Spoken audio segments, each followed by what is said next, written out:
Saturated fat clearly does not contribute to heart disease. The majority of patients that have heart surgery and get stents, they still end up dying of heart disease.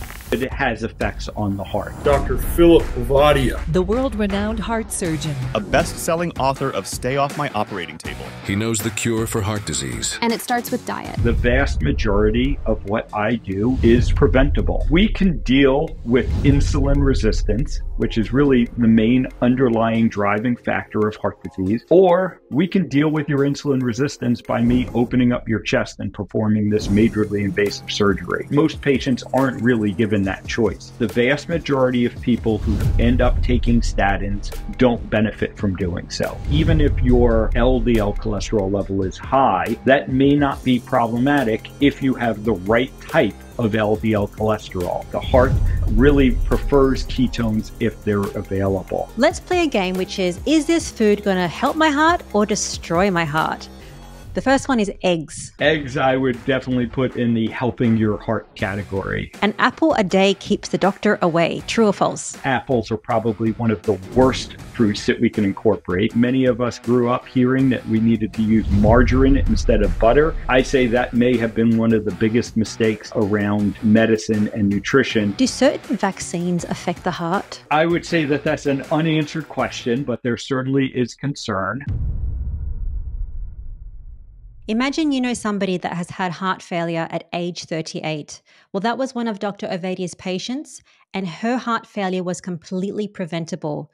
And on this health podcast, we have learned from so many of these experts that things like dementia, heart disease, and cancer is completely preventable.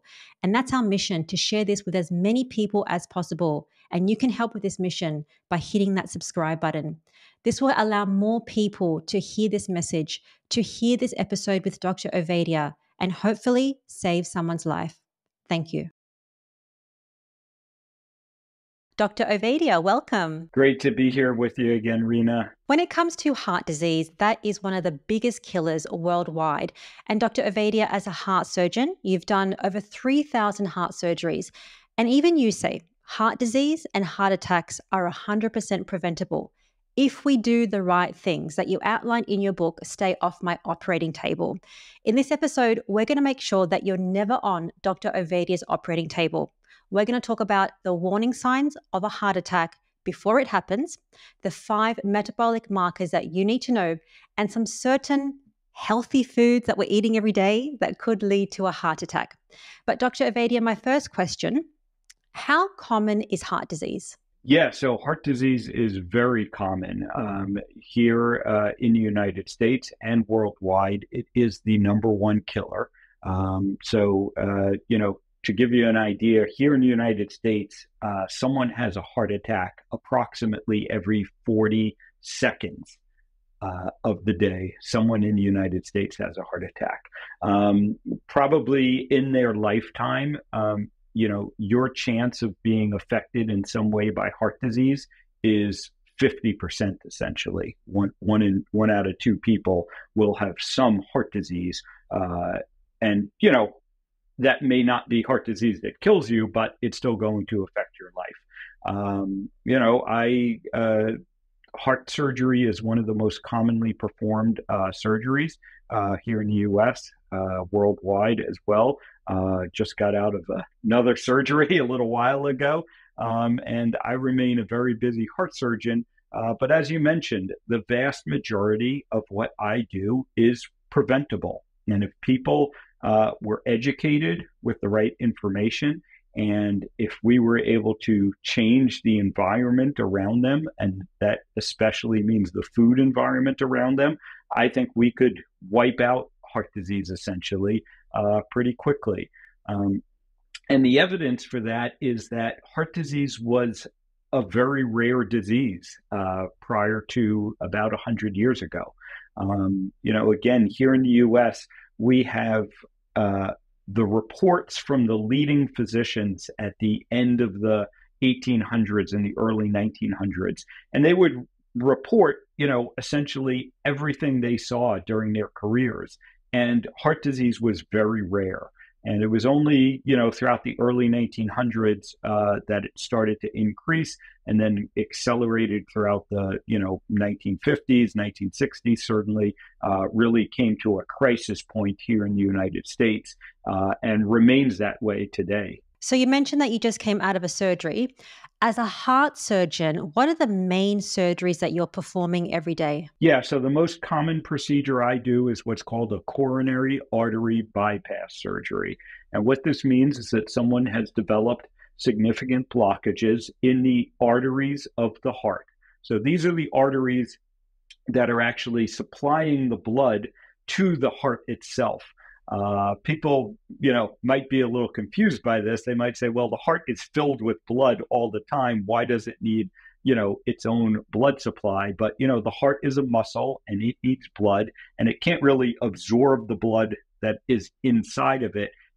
It needs to get blood through arteries like everywhere else in our body. And these arteries are particularly susceptible to becoming blocked up, what we call atherosclerosis. And when that disease process gets too far advanced, that's when you may end up seeing a heart surgeon like myself. So in the coronary artery bypass surgery, what we do is we basically reroute the blood around the blockages. We essentially create new blood vessels by borrowing blood vessels from elsewhere in the body so that we can get blood flow going to the heart again. Ultimately, what I tell people is, we can deal with insulin resistance, which is really the main underlying driving factor of heart disease, by changing the food you eat. Or we can deal with your insulin resistance by me opening up your chest and performing this majorly invasive surgery.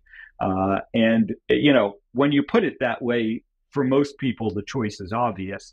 The unfortunate situation is that most patients aren't really given that choice. They aren't educated about insulin resistance. They aren't diagnosed by their doctors with insulin resistance, and they're not, taught how we can reverse it so that it doesn't get to the point of needing to come see me as a heart surgeon. You've been a heart surgeon for over 20 years, right? Yes. What was your hardest patient in those 20 years that you've ever operated on? Yeah, the scenario, the patient that I open my book with, Stay Off My Operating Table, really probably was one of the most difficult days of my professional life. And this was a very unfortunate young woman, 38 years old, young children, a mother, and she came to us with just a devastating cardiac condition.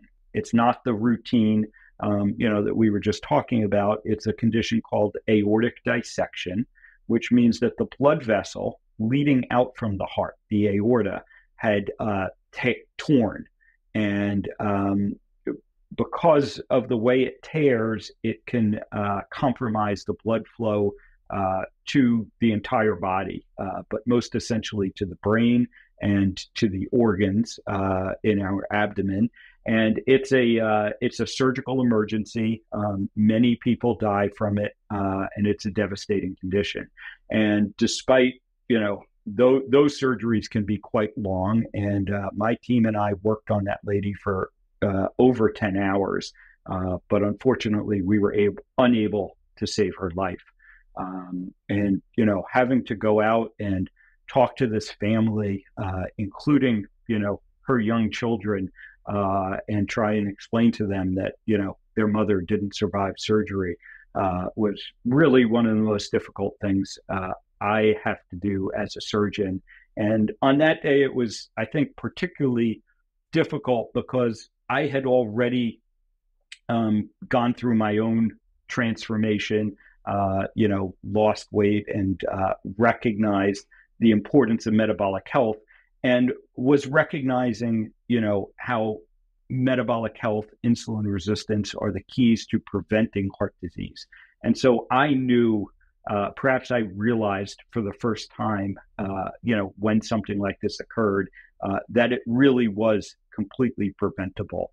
And that if this unfortunate woman had been diagnosed with insulin resistance, and told how to reverse that instead of just having been given medication to treat her high blood pressure. Her story may not have ended so soon. So you're saying this woman that was 38 years old, kind of my age, the cause of her death was preventable entirely. Yeah, aortic dissection is almost always caused by and associated with high blood pressure. High blood pressure, is almost always caused by insulin resistance. And, there were many other factors in this lady that makes me quite convinced that she had insulin resistance. And, again, we now know, we have the experience that when you treat the insulin resistance, the high blood pressure is oftentimes fully reversed. You can get people off of medication. And so that approach very likely would have helped that woman avoid this devastating, aortic dissection that she ultimately died from. So she was taking medications, perhaps for high blood pressure and maybe some other medications. Why didn't it work in this situation? Well, there can be a few different reasons it doesn't work.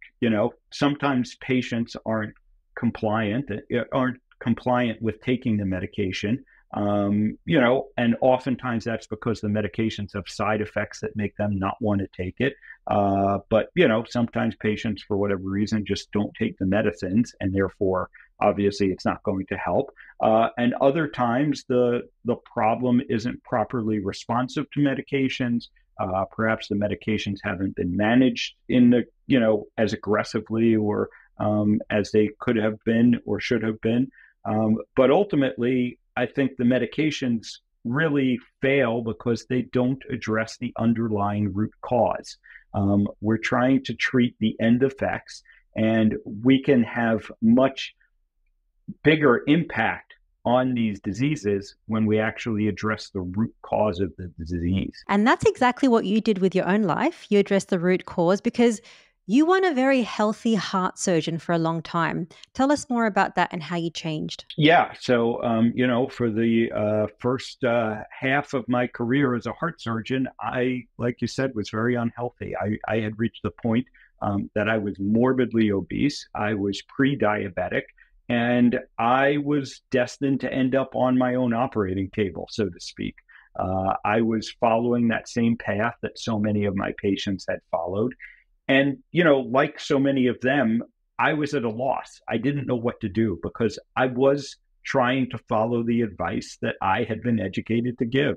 There were many times that I had done the eat less, move more, eat a low-fat diet. And, I would lose some weight, but it would always come back and more.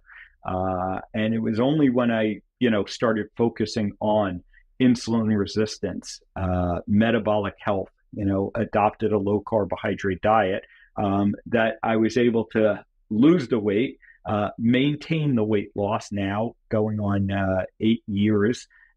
And that's because it addressed the underlying root cause, the insulin resistance that was contributing to my obesity, to my prediabetes. And that has shown me the power of that approach. I was sort of my own first patient in that regards. And we're going to talk about the lifestyle that Dr. Ovadia has currently, what he eats, how he moves, because you're a heart surgeon, you're busy. We're all busy. Is it easy to maintain that lifestyle? Yeah, it's actually a lot easier than I think the lifestyle that it used to maintain. Yeah, there are many advantages, and we'll get into that. But as a busy heart surgeon, I have my heart surgery practice. I have a telemedicine practice where I'm helping people to stay off the operating table. And then, everything else. I'm a father, I'm a husband, the social media, the travel, all of the work that goes into this. Yes, I'm very busy. And one of the advantages, one of the reasons that I think this approach has worked so well is it really does make it easier. And that's sometimes hard for people to understand. They always think of diets as, restrictive, and it takes a lot of planning, and you gotta, and the reality is that, low carbohydrate, and especially the the primarily carnivore diet that I maintain is actually a lot easier. I don't have to plan. I don't really have to think about what I'm going to eat. I'm hungry a lot less often. So in the past, if, I knew I was going to have a long day in the operating room, I'd always be thinking about what am I going to eat, what am I going to eat? And now, if I'm in the operating room for a long time and I'm doing other stuff and, I, I don't get hungry very often. So I can go long periods of time without eating and it's not stressful like it used to be. Does the heart perform better in ketosis? Yeah, so we do have some evidence, certainly, that the heart prefers ketones as its energy source over glucose. Now, understand that every organ in our body can utilize both. But there is evidence that, the heart really prefers ketones if they're available. And there are a couple of, lines of evidence that point us in that direction. The first thing that tells us that the heart probably prefers fat as its fuel source as opposed to glucose is there is actually a direct route for the fats that are absorbed in the intestines to go to the heart directly. That's actually the first place they go to, and they bypass the liver.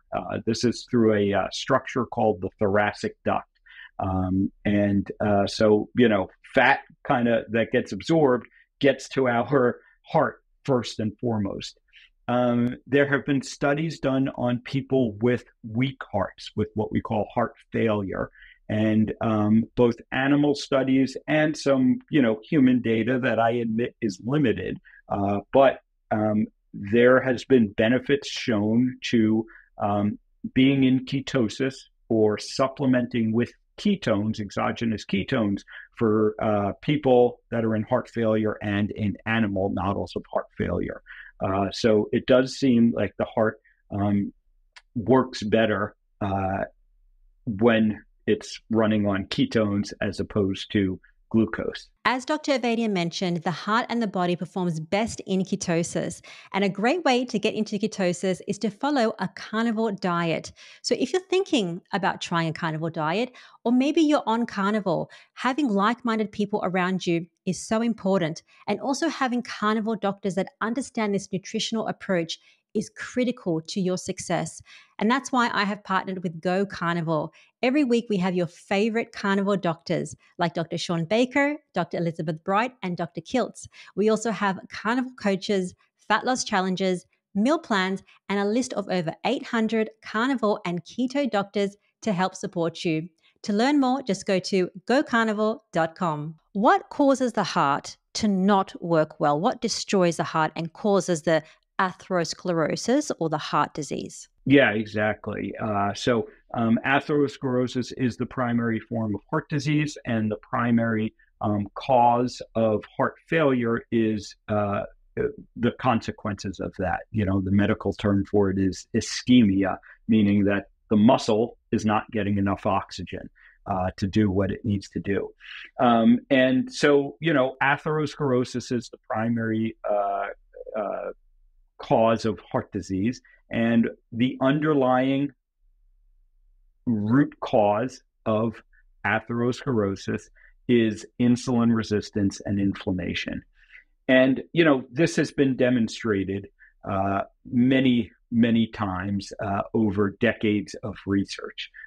It's really not a controversial topic, or at least it shouldn't be, by people who know what they're talking about. Unfortunately, the sort of common misconception that has been propagated, and many physicians live under this misconception, as well as people in general, is that cholesterol is the primary driver of atherosclerosis, and it's simply not. Cholesterol is part of the process that leads to atherosclerosis, but it is clearly not the root cause of it. Again, we have plenty of evidence from researchers, scientists like Gerald Reaven and others showing that insulin resistance and then inflammation are the primary drivers. They are the inciting event that, start the atherosclerosis process. So if it's not cholesterol and it's not like saturated fat, and we're going to talk about saturated fat, I want to talk about the arteries in the heart, and they get plaque buildup and then they get narrowed, and then that causes a burst and a heart attack. How does that plaque actually end up there? It's the inflammation and insulin resistance, but is it the food? Is it something else that's making that plaque grow over time? Yeah, so it certainly can be driven by food via insulin resistance. So, what needs to happen first is the blood vessel needs to be damaged.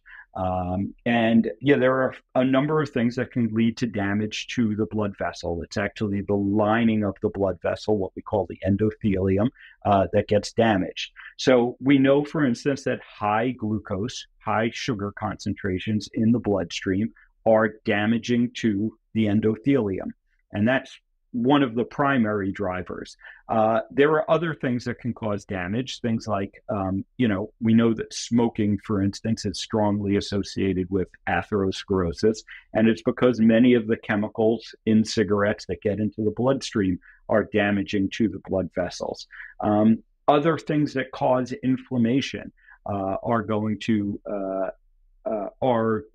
also associated with increased incidence of heart disease. So you look at people that have inflammatory conditions like rheumatoid arthritis, for instance, and we see that people with inflammatory conditions are at increased risk of heart disease. And again, this inflammation, this inflammatory process can lead to blood vessel damage as well. So,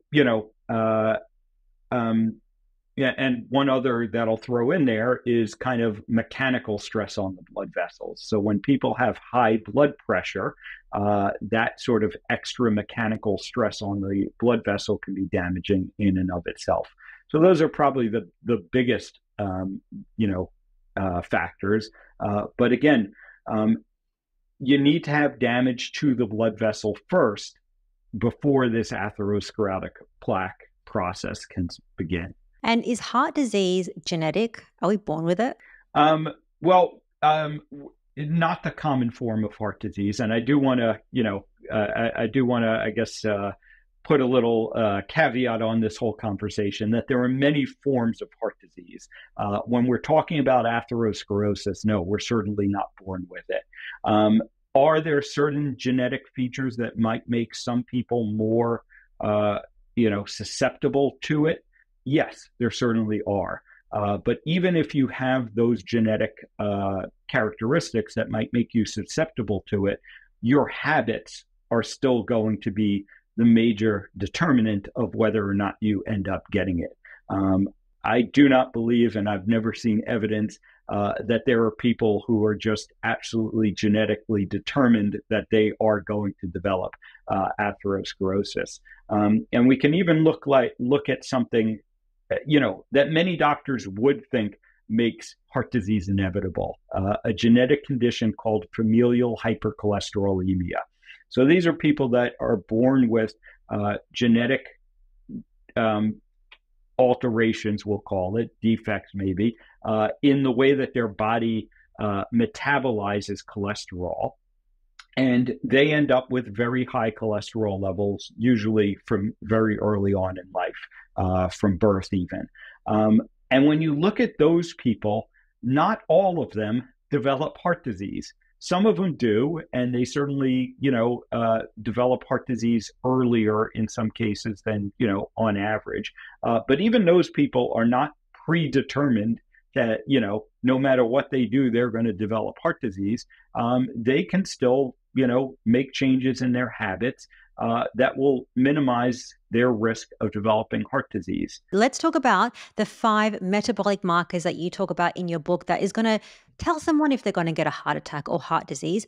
What's the first one? Yeah, so these 5 markers are going to tell you whether or not you are insulin resistant, essentially, whether or not you have the metabolic syndrome, and that is going to certainly predispose you to the development of heart disease. So the first marker to look at is something you can check at home. by yourself, and it's your waist circumference. And you basically just take a tape measure. You measure just above the level of your belly button. And if you're a man, and I'm going to apologize because I always do this in U.S. units, we have to convert. I know you have a very international audience, but if you're a man, you want that measurement to be less than 40 inches. And if you're a woman, you want it to be less than 35 inches. So if it's over that, what do they need to do? You need to reduce it first and foremost. And you probably need to get a good evaluation to determine if, in fact, you are insulin resistant. It actually turns out, of these 5 measures that we're going to talk about, when you look at each one individually, the waist circumference is probably the most powerful predictor of whether or not you might be insulin resistant. What is marker number 2, Dr. Ovadia? Marker number 2 is your blood pressure. Like we talked about earlier, high blood pressure is oftentimes one of the early indicators of metabolic problems, and oftentimes related to insulin resistance. So specifically, you want your blood pressure to be less than 130 on the top number, less than 85 on the bottom number. Both of those should be within, the range to be considered healthy. And that should be without the use of medication. If you've already been started on medication because of high blood pressure, that's an indicator that you are not metabolically healthy. So that is something that someone could test at home if they have their own blood pressure kit. So again, 2 things that you can test at home, very easy. What is the third one? Yeah, so the final 3 are all going to be blood metrics. So you do need to get some basic blood work drawn. So number 3 is going to be your fasting blood glucose level. So again, this is the amount of sugar that's in your bloodstream when you haven't eaten for about 8 to 12 hours. And that number should be less than 100 milligrams per deciliter. So here in the US, that's about 5.5 millimole for our international listeners. And again, that needs to be without the use of medication. If you've been diagnosed with type 2 diabetes, it's an indicator that you are not metabolically healthy. Okay. And then the last 2 that you need a blood test for? Yeah. So the other blood test you're going to need is a lipid panel, or your cholesterol panel, your doctor may call it. And importantly, when most people get their lipid panel done and they go to the doctor's going to focus on the LDL cholesterol, what they'll oftentimes call the bad cholesterol, although that's really a misnomer. But for metabolic health purposes, we're going to look at other 2 numbers on that panel, your HDL cholesterol and your triglyceride level. Now, many people, again, will refer to HDL cholesterol as good cholesterol. Again, not a term that I'm really a fan of, but the reason they say that is because we know that actually having a higher HDL cholesterol level is beneficial, which, again, is confusing to people because they're always told, got to keep your cholesterol low. So you actually want more HDL cholesterol. And if you're a man, you want your level to be over 40 milligrams per deciliter. And if you're a woman, you want it to be over 50 milligrams per deciliter. So when it comes to people testing the cholesterol, and I know that when people make these healthy changes to diet, they want to increase their fat, get into ketosis, that total cholesterol number can skyrocket. As a heart surgeon, should we be scared about that? Well, the answer is it depends because, first of all, the total cholesterol measurement is not a very good metric for us to use. And even when you break down on the standard lipid panel to LDL cholesterol, HDL cholesterol, even that doesn't give us all of the information that we need. Ideally, I advocate for people to get what's called an advanced lipid panel. Sometimes it will be called an NMR panel, nuclear magnetic resonance. And this starts to get at what I think is the real issue at hand. And the real issue is not how much cholesterol you have. The issue is what kind of cholesterol, what is the quality of your cholesterol. Because, there certainly is good and bad cholesterol, but it's not as simple as LDL is bad and HDL is good. And you really need to look at the size of your cholesterol particles. And specifically within the category of LDL cholesterol, we look at the size of those particles, and we know that the smaller, denser particles are the ones that are contributing to this plaque formation. The large particles don't. So it turns out that even if your cholesterol level, your LDL cholesterol level is high, that may not be problematic if you have the right type of LDL cholesterol, if you have a lot of large LDL cholesterol particles. So, in terms of getting those tests done and blood tests done, after you do that and you really want to know, do I have plaque in my arteries? Can you get a CAC score done? Yeah. And before we jump to that, we didn't mention the fifth measure, by the way, which is the triglycerides. And so triglycerides, you do want to be lower. And the cutoff for a healthy triglyceride level is you want it to be less than 150 milligrams per deciliter. So we'll throw that in before we jump on. So yes, the blood work doesn't tell you whether or not you have disease in your arteries.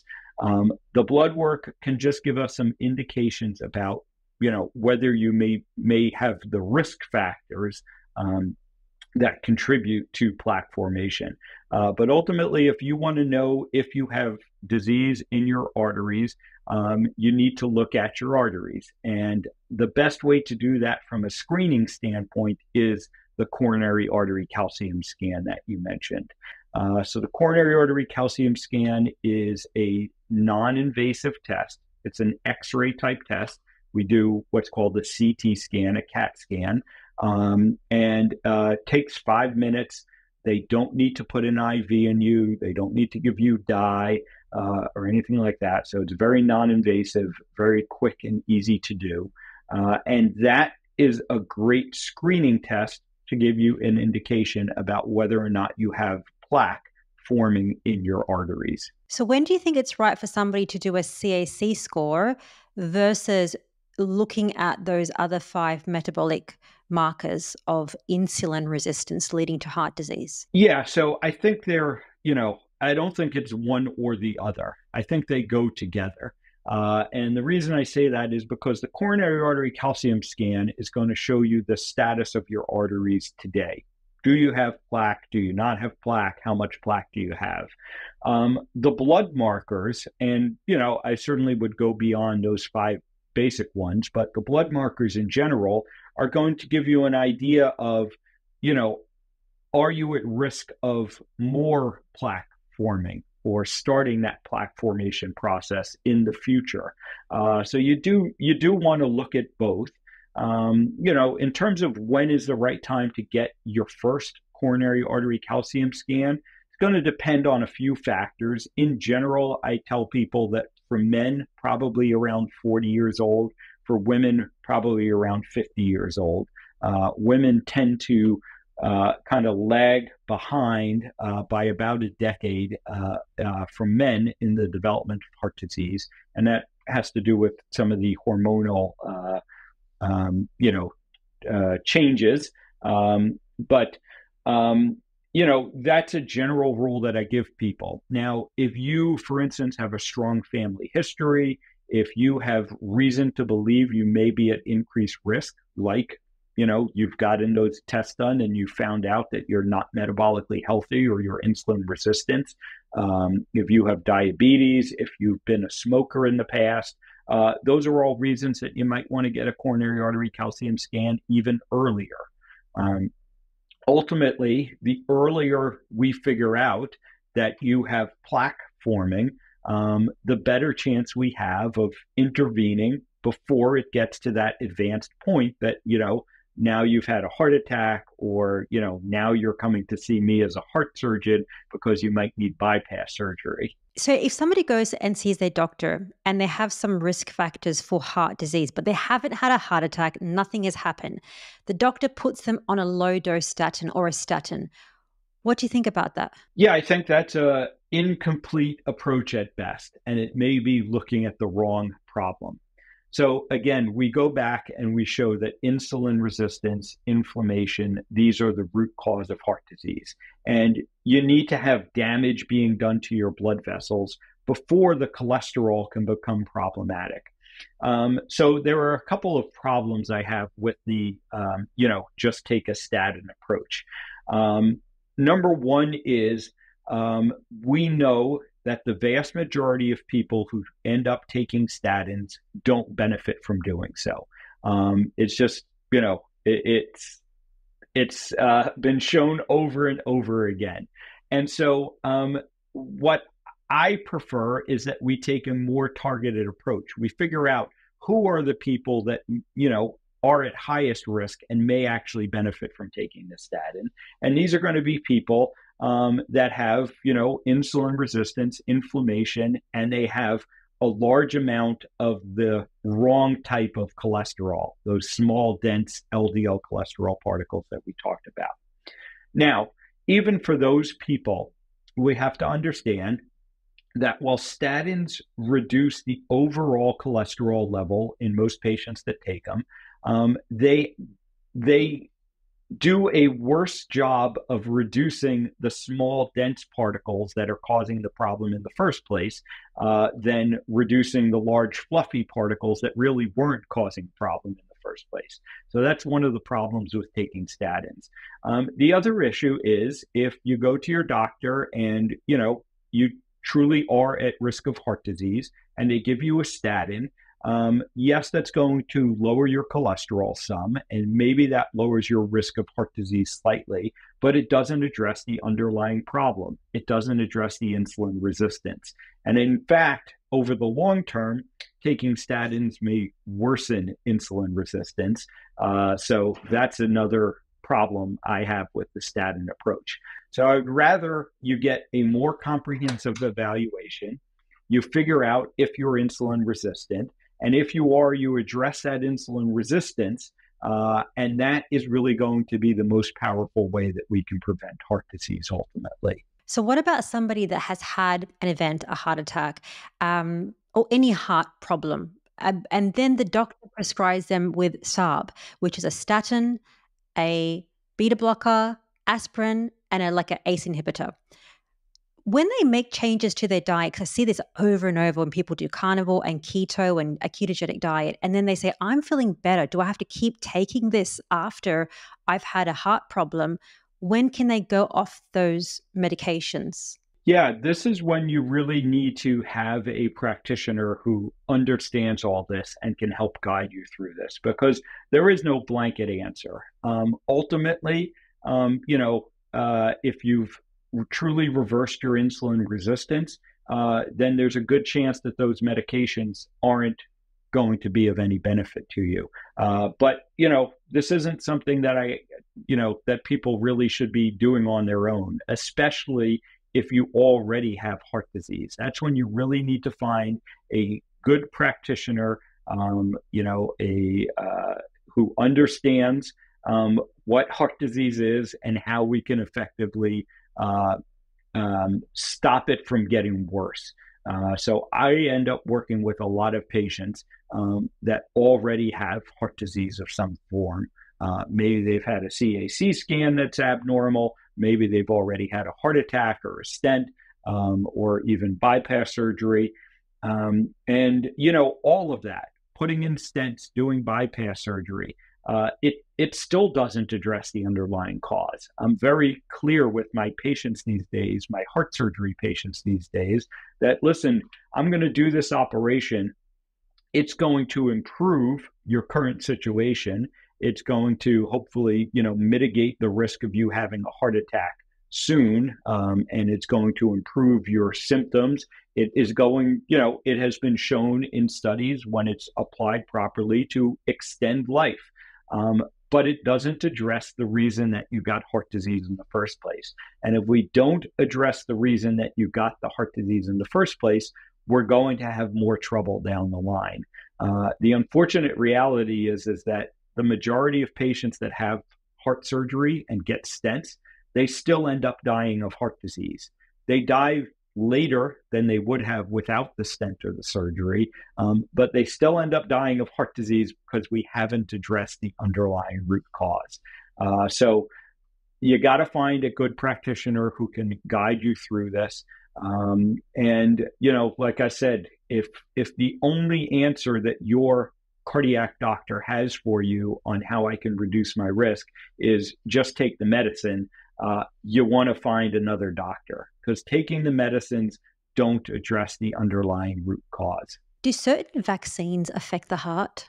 Well, I would say that that's an unanswered question, but there certainly is concern. And what I'll say in the recent experience is we know that COVID, whether you're talking about the virus or you're talking about the vaccine, COVID has effects on the heart.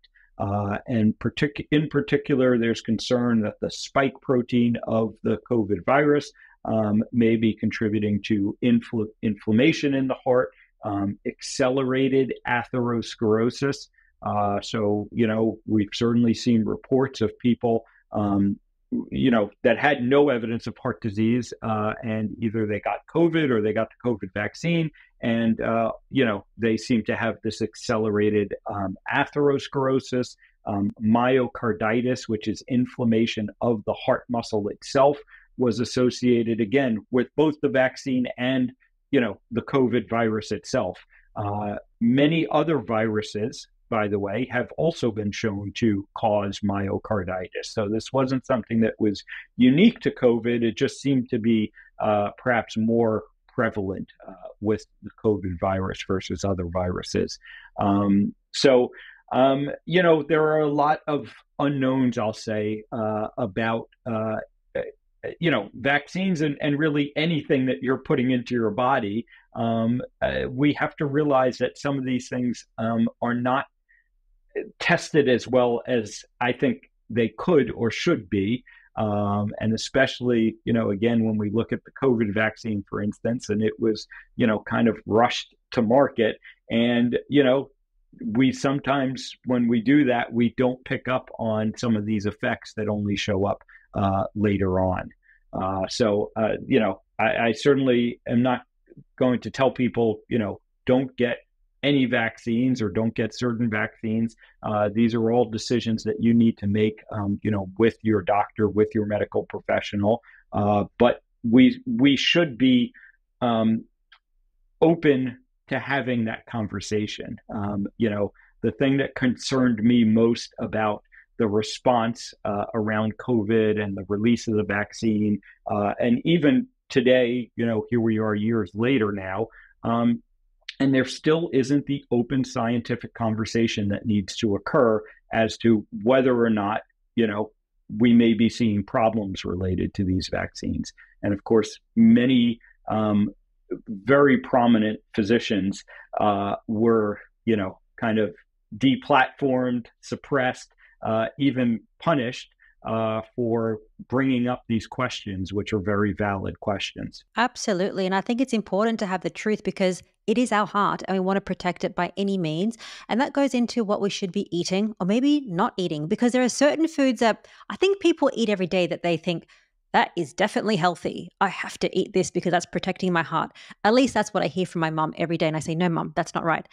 Let's play a game, which is this food going to help my heart or destroy my heart? The first one is eggs. Eggs, I would definitely put in the helping your heart category. And again, people get confused because there seems to be a new headline every week about eggs. But eggs are one of the most nutrient-dense and nutritious foods that we can eat. And I would put them in the category of helping your heart. And as a heart surgeon, how many egg yolks can one eat a day? I'm not sure there's a limit to that, This heart surgeon on most days probably gets 3 or 4 in, but yeah, ultimately, eggs aren't causing any damage to your heart, so I really wouldn't put a limit on how many you can eat. Okay. What about apples? An apple a day keeps the doctor away. True or false? I would put that in the false category. And, this is always a controversial subject. Of course, many of your audience are carnivores, and then there's always the debate about should we be incorporating fruit into our carnivore diet, which certainly some carnivore influencers have suggested. I would say 2 things. First of all, if you are going to incorporate fruit, I think apples are probably one of the worst fruits that we can incorporate because they tend to be just loaded with sugar, especially the way that they've been sort of, bred and engineered these days. But, whether or not you can tolerate an occasional apple is going to depend on whether or not you are insulin sensitive and metabolically healthy. And this is an example of where a tool like a continuous glucose monitor can be so useful because, yes, if you are not insulin resistant, if you are insulin sensitive, and if you're active and you have a good amount of muscle mass, 1 apple isn't going to harm you ultimately. But for the majority of people out there who are not in that situation, they are insulin resistant and they're not active and they don't have good muscle mass, then sugar in any form, whether it's coming from an apple or whether it's coming from, the soda, your body cannot handle. And so that apple is going to be damaging for you. Okay. Butter. Butter is another food that I think is heart healthy and should be widely, its intake should be widely encouraged. And again, this is something that has been demonized over the years. And of course, many of us grew up hearing that we needed to use margarine instead of butter. And I put that in, I say that may have been one of the biggest mistakes that have been made around medicine and nutrition is, telling people to eat margarine that's loaded with processed fats as opposed to eating the natural fats that are in butter. Very well may have significantly contributed to the epidemic of metabolic disease that we're dealing with today. Margarine, really? Yeah, margarine I think, is one of the worst things that we can eat. And unfortunately, was consumed in such large quantities because that's what everyone was told was healthy for them. And then the saturated fat in butter is healthy for us, right? Yes. Saturated fat, understand that the scientific debate around saturated fat, I would put it in the settled category that saturated fat clearly does not contribute to heart disease or any other disease, honestly. It's just in the public conception, and that includes doctors, that, still hasn't been answered. But realize that, we now have multiple meta-analyses, which are, summaries of studies that show that saturated fat is not harmful. The interventional trials, which are, kind of the better type of science that we can do looking at saturated fat, have consistently shown them not to be problematic. It's just this, this really started as a hypothesis that was, elevated to the, to the point of truthfulness before it was ever proven. And then when all of the subsequent science really failed to prove it, this myth has continued to persist, unfortunately. So people should not fear eating saturated fat. And there is really no evidence that saturated fat is harmful to our health. Well, what about coffee? Yeah, so coffee is probably one of the most controversial foodstuffs, maybe second to eggs. It seems that, every week we have the study that shows coffee is good, coffee is bad. Ultimately, I think the totality of the evidence points us towards coffee not being harmful. Now, there are two caveats that I put on that. Number one is if we're talking about just drinking coffee, black coffee, that is a lot different than how most people consume coffee. And if you're consuming coffee that's, loaded up with sugar and flavoring and sweeteners, that certainly is going to be problematic. The other thing I tell people about coffee is if you need coffee, that's an indicator that something is not right in your body. So if you are tired and lack energy, and the only way that you can make it through your day is by consuming, caffeine in general, but coffee for most people, that's a problem. And that's a problem that you should be looking into. If instead you consume coffee because you enjoy the taste of coffee, and I put myself in that category, then no, we really don't have any evidence that coffee is bad for our health. And I think that coffee can be consumed without concern. Like I said, as long as you're just drinking coffee and you're not using your coffee as a sugar delivery mechanism. Okay, maybe I should rethink my black coffee in the morning. I need it to wake up. Okay. What about red meat? Yeah, so this again is the big one, and red meat historically, and I think if you took a survey of people and of doctors, the majority would say that red meat is harmful for your health. But again, we have the studies that disprove that. There was, again, a large analysis done on the overall impact of red meat, specifically on cardiovascular disease as well as on cancer, which are the two things that it's most commonly associated with. And those analyses both showed that there is not any evidence to support that. And ultimately, red meat is the most nutrient dense food that humans can eat. It is the primary food that we've been consuming for for the vast majority of our existence as human beings. And so I put red meat firmly in the heart healthy category, and I do encourage its intake as part of a heart healthy diet. And that, of course, goes against all of the advice that we've heard for our entire lives. But it is the reality of the situation. Absolutely. What about honey? Yeah, so honey, similar to apples, I think, if you are metabolically healthy and you're insulin sensitive, it's probably one of the, best forms of sugar that we can consume. Because, honey is actually a fairly complex food. It's not just sugar as people think. But again, if you're not metabolically healthy, if you are insulin resistant, then sugar in all its forms, which include honey, are going to be problematic for you.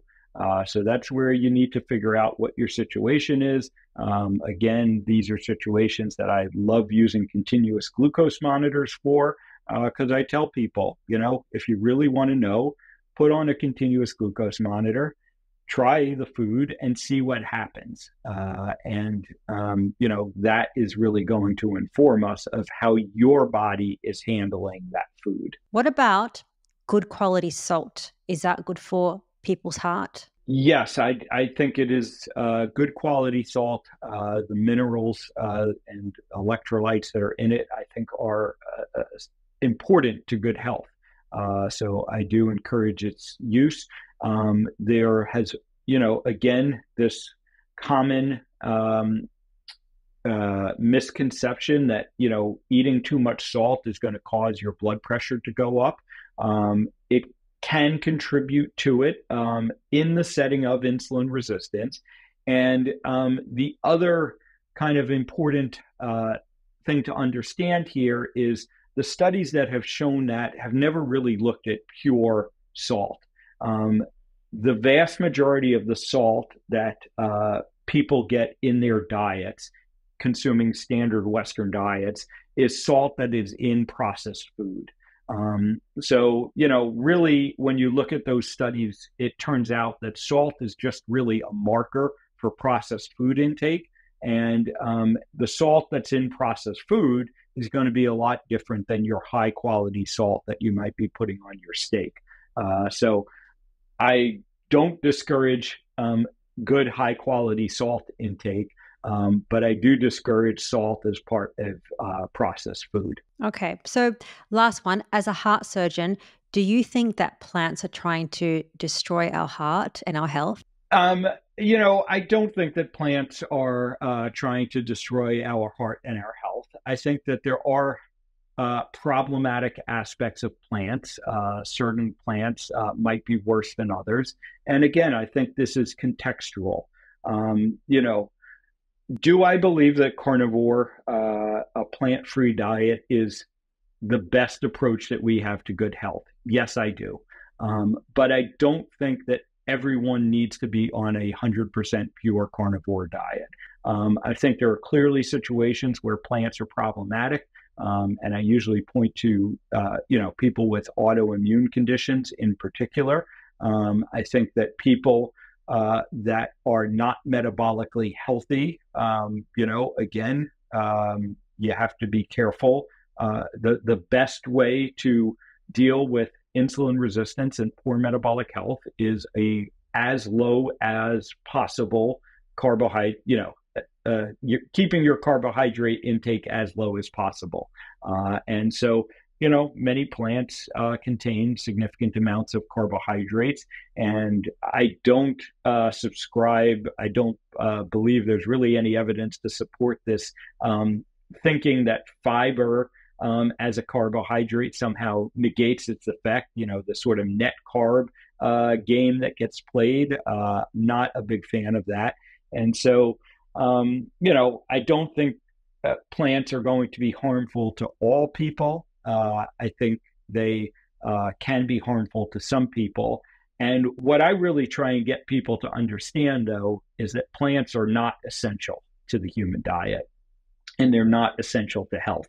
And this concept that, you need to eat 5 to 7 servings of vegetables a day is really just rubbish.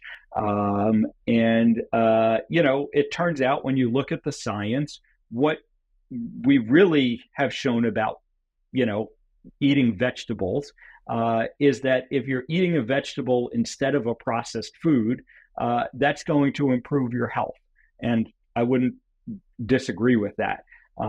But there really is nothing that shows us that plants, vegetables, and fruits are essential to our health. And of course, you and I both know that the carnivore community continues to grow and thrive. And to my knowledge, none of us have come down with scurvy or any of the other supposed deficiencies that we're going to come down with because we're not eating our veggies. Absolutely. Another myth, apart from diet and foods, is exercise. So let's just say that somebody's like, okay, I want to protect my heart, don't want to have heart disease, don't want to have a heart attack. I need to do exercise. Why is cardio? You say cardio is kind of a waste of time, and it's not great for weight loss. Why is that? Yeah, well, why is that is because, first of all, again, this has been shown over and over again that cardio isn't an effective weight loss tool and really does not contribute in any way to long-term weight loss. I think there are a couple of reasons why that is. Some of the body's adaptations is if you go and you do a strenuous cardio session and you burn some extra calories perhaps during that session over your baseline, but your body's going to make it up elsewhere, by kind of burning less calories when you're not exercising. I tell people that cardio is not an effective weight loss tool. It doesn't mean that cardio doesn't have other benefits. The heart is like any other muscle. If you want to make it stronger, if you want to keep it strong, you need to use it. And cardio is a way of doing that. It can be beneficial in that regards. However, when people are, if people have a limited sort of budget of resources, and by that I mean time, effort, and maybe money factors into this as well, that they're trying to figure out, how to get the most bang for their buck, so to speak, from their exercise. Building and maintaining muscle with resistance exercise has much more powerful effects than cardio does. So ultimately, I tell people resistance exercise needs to be your priority. If you then have, the resources to expend and you want to do cardio as well, fine. But more important is probably just being more active throughout your entire day.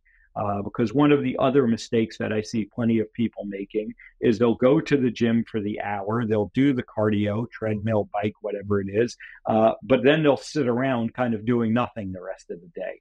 And that is, not going to help things. So find those little ways that you can be active throughout the day. Things like taking the stairs instead of the elevator or the escalator.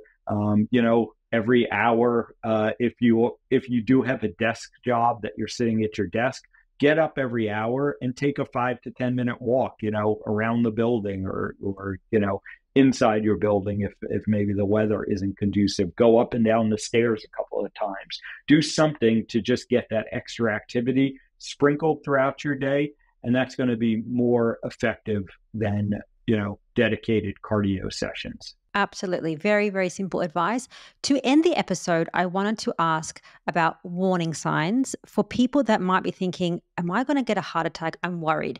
What is the main warning signs that they might be having a heart attack so that they know what it might feel like around the body? Yeah. So the biggest warning signs are going to be if you are developing chest pains. And these are pains that are going to be primarily focused over the left side of your chest, and they come on when you exert yourself, and then they go away when you rest. That is the biggest telltale sign of heart disease. And people will talk about the pain going down the left arm oftentimes, sometimes going up into your neck.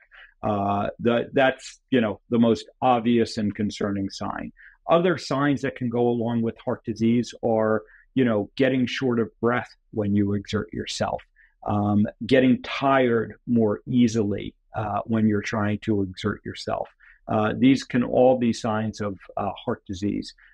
But again, my biggest message to people is don't wait until you have these signs, because all of those things occur when heart disease is far advanced. We can diagnose heart disease at its earliest stages with something like a coronary artery calcium scan. And we can even figure out if you're at risk for the heart disease before you get any heart disease by measuring, by looking for insulin resistance. So that really needs to be people's focus so that we can keep you off the operating table ultimately. Well, I think if they listen to this episode, they're not going to be on your operating table, Dr. Ovadia. I hope not. So if people love you, want to find you more, where can they find you? Yeah, so I'm at iFixHearts everywhere. So on all the social media, I'm at iFixHearts. You can go to ifixhearts.com and you can find out all the ways that my team and I work with people. I have a telemedicine practice. We see people throughout the U.S. and internationally. It's myself. I now have a nurse practitioner, 2 wonderful health coaches that work with me, and the team is actually expanding to keep up with demand. And besides the medical practice, we have coaching programs, we have courses that people can take, and of course, you can start with the book, Stay Off My Operating Table, which really gives you the guide and the master plan for everything we do with people. I hope you enjoyed this interview. Now you need to watch this video next with Professor Thomas Seyfried, all about how to reduce the risk of cancer with diet. I'll see you guys next week.